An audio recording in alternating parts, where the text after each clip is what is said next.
इडली रव्याची बनवायला 10 मिनिटं 10-15 मिनिटं घातली तरी चालते या. नमस्कार, तुमचं स्वागत आहे माझ्या मिनी ब्लॉगमध्ये. तर आज आम्ही रात्रीचं करतोय कसल्या इडल्या मम्मी?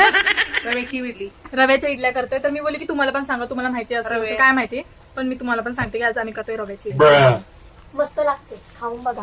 रवा आणि पोहे थोडेसे टाकलेले नाही, रवा पोहे टाकले, बारीक करून थोडे पोहे टाकले. मी सगळी रव्याच्या पण होत्या तुम्ही टाकले मला आवडतात. रवा पोहा आणि दहीचं एक पाकिट टाकलेले, हे दहीचं पाकिट. दही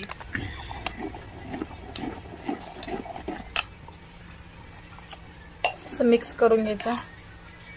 टाकायचं ना, चवीनुसार मीठ.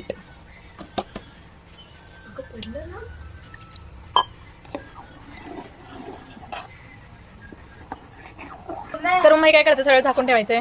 हे झाकून ठेवायचं 10 मिनिटं, भिजत ठेवायचं. भिजत ठेवायचं 10 मिनिटं, जास्त नाही. हा, आणि माझ्या मम्मीने आधी चटणी पण करून घेतली बघा. चटणी आधीच करून झाले आणि हे 10 मिनिटं ठेवूया. 10 मिनिटानंतर भेटूया. 10 मिनिटानंतर असं होतं मस्त. आपण ह्याच्यात आता इनो टाकणार आहोत. असं म्हणजे लय पातळ पण नाही आणि लय घट्ट पण नाही, मध्यम पाहिजे.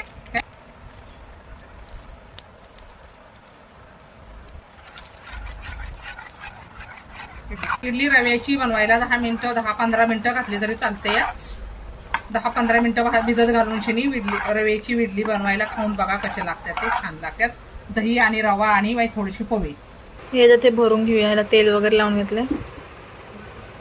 हे इडल्या कुकरला वगैरे लावल्या. 10-15 मिनिटं कुकरला शिजवून द्यायच्या आणि मस्त फुगतात. आम्ही थोडी गडबड केल्यामुळे ना आमच्या इडल्या जरा जास्त फुगल्या नाहीत, म्हणून अशा झाल्या. पण खूप झाल्या. तुम्ही पण ट्राय करा आणि तुम्हाला असंच आवडत असेल तर माझ्या चॅनलला नक्की सबस्क्राईब करा. Bye bye.